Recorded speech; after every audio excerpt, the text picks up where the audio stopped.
Well, it is a Thursday evening. We are back on Clocking the Gallop, talking racing in Quebec in the Eastern Cape. We have Nino Pedestre on the line from Cape Town. We've had a bit of a chat. As you can see, there's a TV on behind me showing the cricket at the moment. It's the first day of the second test between England and South Africa. And I've been keeping an eye out on that cricket. And I'm also, by the way, having a beer too, Nino, if you don't mind.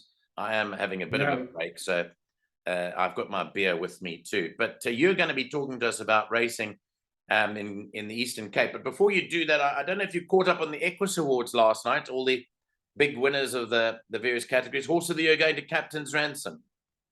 Absolutely. I didn't watch the whole show, but I heard that Captain Ransom swept a lot of awards, and rightfully so. And good evening to you, Nico. And yeah, I believe you're somewhere in the Drakensberg. No, in the Pilanesberg. We're actually at Sun City. Pilanesberg. So we're in the Pilanesberg, going home tomorrow. So I'm hoping, whilst I'm driving home tomorrow, that all your horses are romping home, Nino. Oh, I hope so too. We can pay for the petrol, and we can pay for all the kids' water slides that they've done in the last 2 or 3 days here. So I hope you've got the winners for us.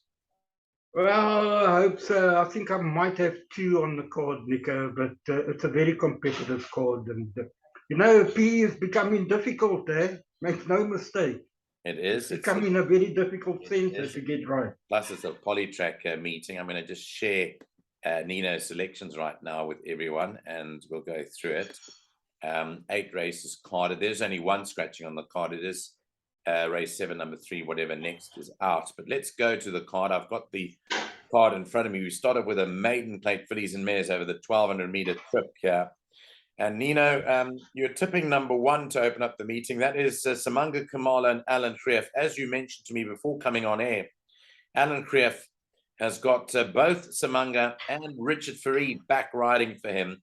So he's got a strong hand in most of the race. And you said the meeting really depends on the Greeff stable and how well they're going to go. Yeah, Nico, I think he's got the key to a lot of these races. The problem is that he's entered a couple of horses in a couple of them, and we have to just check which is the right ones. Rhythm of the Rain, I'm going for that in the first. It's a very average, very weak maiden, and I was told that she's an average horse. I was going to do a bipod with a banker, but I was told to actually cover this horse. It's an average horse, but it is an average field, so she's got to have a chance. If you ignore the last run on the 1,000-meter turf, she's probably better over the 12. The only concern is the remarks here that she's been coughing all the time, so I don't know what if she's got a breathing problem or something. But from a good draw with Kamala up, she's got to have a big chance here. And then the dangers, I think it could be Baby Skull that side, back to Formentera, and then look for improvement from number 5, Chasing Art, and a big outsider for the end of quartets, number 9, Mia Kelly's, running on the poly for the first time. She could improve. Yeah, it isn't a nice race, but as you say, when you're talking about weak, I mean, you don't get weaker than this. And Rhythm of the Rain is the highest rated horse by a considerable margin, I think, to open up the meeting. So I'll be with you on Rhythm of the Rain in the first race. And we'll have a look in a moment and just see what price it is. In fact, I'm just going to quickly dash off there now. Just have a look at the odds of it. Even money. Even money. Yeah. While you're looking at the odds, Nico, I've just advised I wouldn't be rushing now to take 9 to 10 or even money on the horse, because I have been warned that it's an average horse. It's no great shape, so yeah, I wouldn't be punting this horse. A much better field assembles for race 2. A fillies and mares 90 handicap. It's over 1,200 meters on the poly. In race 2, there are no changes here. By the way, no blinkers in race 1 for number 4, Girl Scout. Now, going back to race 2, your top choice here is number 5, Savannah Winter. Again, Greeff teaming up with Richard Farid on this one. And Nico, Richard Farid, drawn 4. She loves this poly. She loves the 1,200, and she's got She's got Miss Nibbles beat, and she's got Gillian Ann beat on the run beyond Pam's Princess. Just have a look at the weight difference there. Yes. She actually ran in front of Gillian Ann beyond Pam's Princess. She carried 61. She comes down to 55.5. And Gillian Ann on that run goes up, I think, 2 kilos. Am I correct? Is that the run behind Gillian Ann you're talking about, the last run of Miss Nibbles? Now I'm talking about Savannah's Winters run beyond Pam's Princess. Yes, yeah.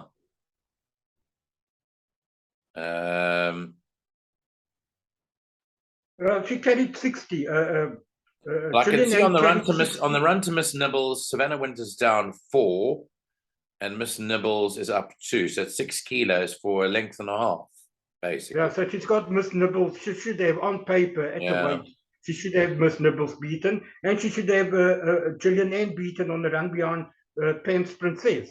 She ran in front of. She's a very good horse on the Poly, because she's had 11 runs, and 8 of the 11 have been in the top 4. Correct. Yeah. And then Red Berry has also got Gillian Ann beat at the weights on the last run. Yeah. So I think that's a jockey strike. A jockey strike. Yeah, but I've got a lurker in this race, Nico, number 3. I just wish it was 1300.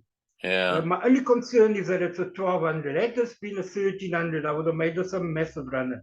And this is a horse called Teeth of Fire. At any price, I think it's a last horse in the betting. 14-1. You're tipping it second. Correct. On the run, she's beaten Franca, but that was over the 13. Like I said, I wish it was the 1300, but she might just get away with it. Forget the last run on the turf beyond Sultana. Poly runs are very good. Yeah. She ran beyond Pleased to Meet You, Santa Teresa. She beat Franca on the Poly. Yes. Yeah. Okay, so that's 14-1. Nice price. Nice price about that. That's my lurker in the race. So those that are playing bipods, please add that horse in. Okay, that's race 2 for you. On to the third race. Let's move there. It's the start of the pick 6, and it's off on Friday at 5-1. It's a maiden over 1,300 meters. Number 2, Goom Goom, races with a compression mask on. And your selection is Captain's Walk from the Comnaidu stable to beat 7 Admiral's Chance and then 6 Chariot Master. Nico, I think it's a trappy race. I've made a selection. I think that these are horses with chances that I've tipped, but it doesn't stop there. Captain's Walk, I think it's got a chance. Chariot Master ran a very good race first time on the Poly, first run in PE. And the other horse that I do like is Admiral's Chance, number 7. Those are my 3. But it could be a little bit more open than that, because a horse like Goom Goom could improve further, gain extra now a little bit, being by VAR. And that's about it that I like. Trump's Express has been very disappointing. I think Dog Attachment ran a good race last time, but that was on the turf. So the 3 for me is 3, 7, and 6, Nico. Okay, but opening leg of the pick is open. Captain's Walk tipped to win from Pumi Majorca, who's riding particularly well for the Naidu stable down there. 3, 7, 6, and 2 are the numbers. As we move on to race 4, off at 13:35. It's a maiden plate. It's over the 1,900 meter trip. And here, number 2, Joe Harmon, no tongue tie. Cheek pieces got on number 6, Japan Approval. So moving on to your selection here, you're going for, again, saddle cloth 3. It's Star Rider. Another value bet. Yeah, you're obviously ignoring the last run completely. Yes, I am. And I'm going according to the run before that. The last run was on the turf behind... you know, Nico, I don't know what went wrong, but something had to go wrong. Something definitely had to... she was examined and found to be normal, but 21 lengths beyond Wildest Dreams was too bad to be true. I'm sure something went wrong, but the run before that, when she ran a short head behind Almas Tower. Almas Towers came out to run third last week. I can't remember what Yes, race. it was a very good run, actually. Correct. I watched it. It was a very good run. But another trappy race, you know, Nico, when you open up the squad and you see horses like Joe Harmon running, I get very nervous when I see Joe Harmon running. Well, it's got to win one day, surely. Yeah, well, that's why it's such a trappy race. I would definitely load up in the pick 6 here. Eh? If you give Joe Harmon a chance, then you've got to go field here. Yeah. Well, you've gone in second for number 5, Mansoria, who certainly improved the last couple of runs. And then 11 for third, Lady Shiva. She had a much better run last time out, but she hasn't performed yet on the poly, with that one run being one of her worst. One of the worst. I know you've been for Japan approval. Do Yes, you give that any chance? Well, she's well tried. I'm just looking at the jockey bookings. No, I don't give it a chance. Yeah, okay. I don't give it a chance. I did give it a chance. Look, you know, you know this. You give horses a certain number of chances, and then you don't give them any more. And she, unfortunately, is not going to get any more chances. Not for me, anyway. But I do give the Reflex a bit of a chance. So don't leave that out. What number is? That's number 7. Number 7. 7, the Reflex. That's for Greg and Greg Bortz and Gina Goldsmith, come from Cape Town and had a few runs there. Yeah, that's got a chance. Definitely. I wouldn't leave that out of anything. Yeah, that's definitely got a chance. Okay, let's move on to the next one. Race 5, 2:15 is the off time of this merit-rated 80 handicap. It's over the 1,400-meter trip. And in race 5, number 5, Atkinson Grimshaw has a compression mask. And number 7, Vars Boy, has blinkers and races without the cheek pieces on. Let's go to your selection now. Number 9, Bold Resolve. Now, Nino, by the way, has departed from his normal activity of taking bipots. Last week, we didn't tip an exotic, but this week, he's taking a second jackpot, which starts in this race. And Nino, you obviously like this horse really strongly, Bold Resolve, because you've gone for it as a banker in the second jackpot. Yes, Nika, I do. And the only reason why I like it is that the only horse that I make the danger to it is number 8, Moon Game. But I think Bold Resolve has got Moon Game beaten on the run when Moon Game beat it by, let's have a look here, Moon Game beat it by 1.25 lengths, right? Yeah. Bold Resolve is now a kilo better off. They were carrying level weights, and now Moon Game carries a kilo more. Let's see. It's down 2.5, and Moon Game is down 1.5. So you're correct. A kilo better off for a length and a quarter. But Bold Resolve is drawn 10, is now drawn 2. Yeah. And Moon Game that's one reason. Now drawn 7. So there's a big difference. That's the one reason. And the other reason, and the most important reason, is that Bold Resolve is going to be much better over the 1,400. That was a 1,300. Yeah. And this is a 1,400. Right. So Bold Resolve for me is one of my better bets on the card. The only danger is Moon Game. And then I don't know what else to say about this field. I don't know if there's anything you want to mention there. But I definitely think that between 9 and 8, for me, it's a one-horse race. But I would advise people that are going wider to put in Moon Game and maybe anything else that they like. Maybe the horse I tipped third is number 10, Al Romaniaci. Yeah. And Atkinson Grimshaw. But I'm banking Bold Resolve in all my bets, personally. Yeah. Okay, well, there we have it. 9, 8, 10, and 5. Nino's confidence on Bold Resolve to beat Moon Game and El Romiachi. Let's move on to race number 6 now. 10-3, the off time of a fillies and mares 74 handicap. It's over 1,200 meters. Let's have a look at race number 6. And number 3, Global Goddess has blinkers. Number 10, State of Mind has a Cornell collar on. Let's go to our selections here. Wire, Alan Greeff, Kamalo again with this Hollywood horse. Wire, tip to win it. I think Greeff has got the key to this race with a Wire, Mur with Richard on, and then here comes a horse you must not leave out, is number 7, Opulence. Now let's start with Wire. If he sees out the 12, which I think he should, on breeding, is by Karari out of a Silvana mare, Southern Pine. And he's nicely drawn at 3. So he shouldn't have a problem with the breeding, with the distance. 1200 meters should be fine.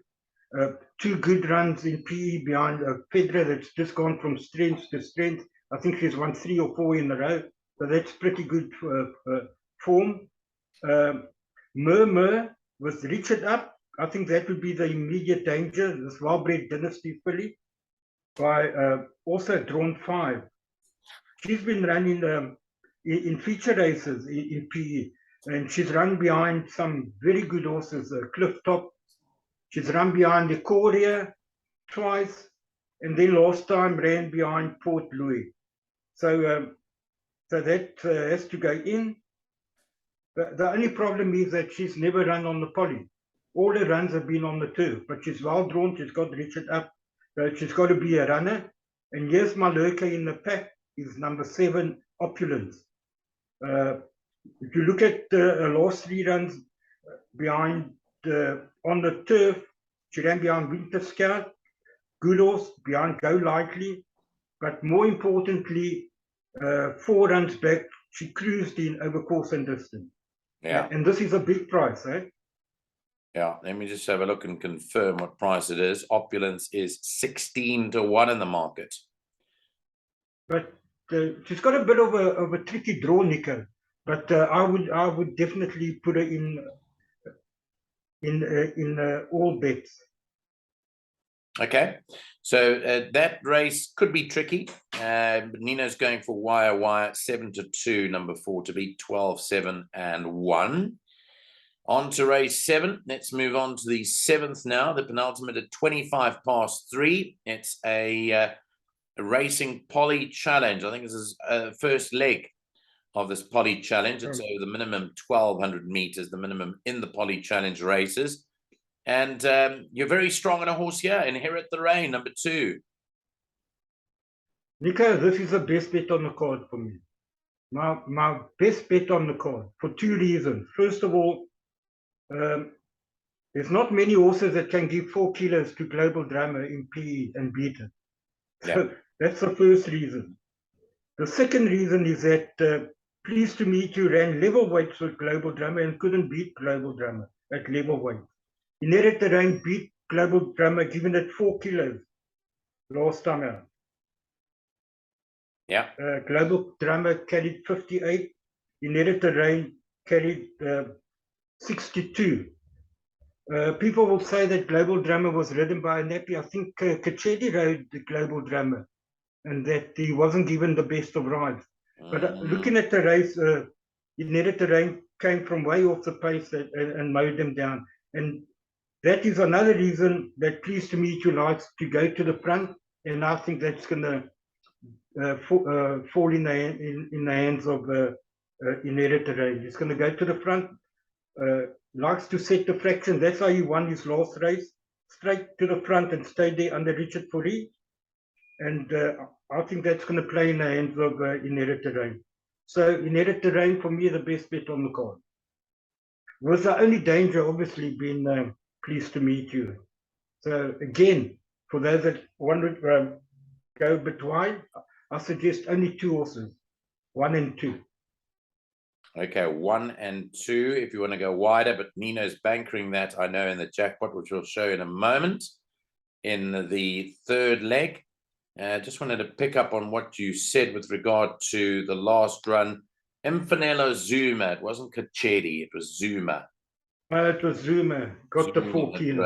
Rode Global Drummer. Remember, we were a bit apprehensive about bankering it or tipping it as a best bet because of booking of The Apprentice, despite the fact that sometimes when horses are ridden by apprentices, they take weight off, if you know what I mean. They put weight on, actually, in a different sense. Anyway, let's move on to the last race. Race number 8 is the final of the day, and it is run at 4 p.m. It's a fillies and mares 68 handicap. It's over the 1600-meter trip. Last race of the day, changes, compression mask on 4 Do-Si-Do and 8 silver slippers. No blinkers on 13 red rules. Your selection for that last race, Nino, is number 5 to win it, Masters Queen. You've took that to beat Do-Si-Do, who's been knocking on the door a little bit.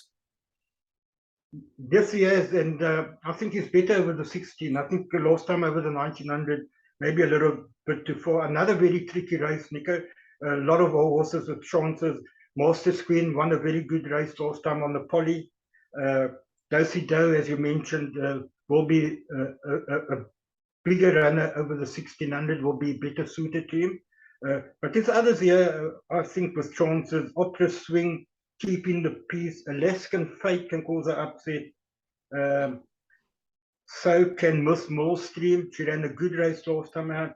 Silver Slippers, and a big outsider that I'm putting the field in the jackpot. So for those that are wanting to go wide and eliminate some, I don't think you should leave out Golden Archer. That's number 12, having her first run in the province. Eh? Yeah. So okay. So that is, those are the selections. I'm actually going to just stop sharing this picture for the moment. We've only got about 7 minutes of show left, but it will allow us to bring you up to speed with Nino's Jackpot 2, which will cost a fortune of 169 Rand, Nino. So it's very simple because there's 2 bankers and there's 2 fields. Yeah, Nico, you know, as I said before the show, I was busy doing a bipod, and I had a word with someone, and they put me off my banker, which was the Rhythm of the Rain. So I decided to cancel the bipod and rather do a jackpot. So it's obviously very simple. It's a bold resolve, a banker, a field by Inherit Terrain, the banker by field. So if those 2 arrive, we should be catching the jackpot. Yeah, and there's another thing you can try as well as a backup for that, even though that is a fair bet. But you can also take the double that Nino would suggest, taking Bold Resolve onto his best bet of the day, which is race 7, number 2, Inherit the Rain. If you take that double, I'm just working it out in my head, you should get about 12 to 1, or maybe even more, 14 to 1, maybe. You should, because they backed. I took that double last night, and I got 20, just over 20 to 1. Oh, did you? Yeah, but Inherit the Rain was 3.5. It's now 2. It's been back down a little bit. Okay, so yeah, I think you should get about 12, 14 to 1 if you're taking it tonight. And if you take it tomorrow morning, you'll probably get less, but you're looking at about 12, 14 to 1, depending on which bookmakers you bet with regarding these the double. So there's the suggested Jackpot 2. It's races 5 to 8, and it starts, let's just double check on the time. Race 5 is off at, just checking the time, they're 2:15, so make sure your jackpot's on by 2:15. Yeah, they're starting early tomorrow. I think the first race is 5 to 12. So people, please take note. It's an early start. It is an early start. We've also got the sales happening in Joburg, and they're taking place tomorrow and Saturday. I'll be there on Saturday. I'm not going to be there tomorrow. And Nino, I'm hoping to catch up with Justin Vermaak, who's the new CEO of Cape Racing, to talk about all the changes that they've made there in the past few weeks. You would have noticed that they've put up stakes. They've introduced some festivals.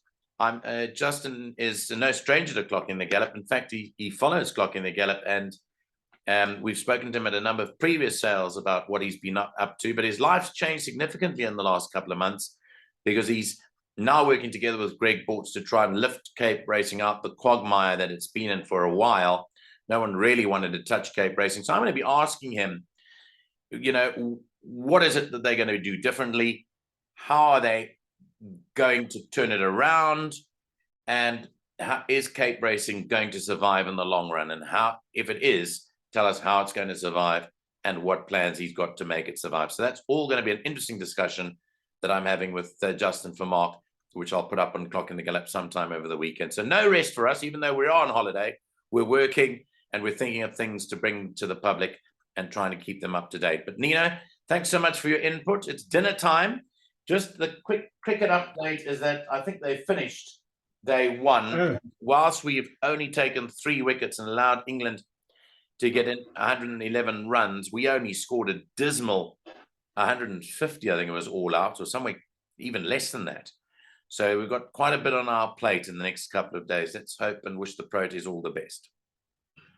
Yeah, yes, Nico, and obviously this test is not going to be over in 3 days like the last one, eh? Well, unless we can do something magical tomorrow, but even that, it may well be over in 3 days because. But for that, yeah, but it might be a different result. Yeah, the wickets are falling very quickly. Just Nino, before you go, there's Cape Town racing on the weekend. I think it's on Sunday. Am I right? I think so, Sunday. But there's another PE meeting on Monday. I hope That's you know right. that. That's what I was going to come to next. There's a PE meeting on Monday. So we're going to be. Yeah, I've already got a winner for Monday, Nico. I know. That's my job, eh? Yeah, you're up. You're one step ahead than the rest of us. Yeah. I can't give it to you now because, I mean, then the prices are. But you'll know the horse when you see it. But you'll give it to us on Sunday night. Yeah, definitely. I look forward to chatting to you when I'm back at home. Thanks very much, Nino Podesta. We really appreciate it. And thanks for your jackpot and thanks for your insight into the races today. Looking forward to chatting to you again on the weekend. Thank you, Nico. All the best and travel safely back home from wherever you are, from the mountains. Don't go mountain climbing.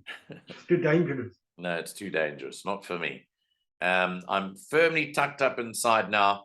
About to have a brine, you know. So all the best. Thank you so much. Thank you, Nico. Bye-bye.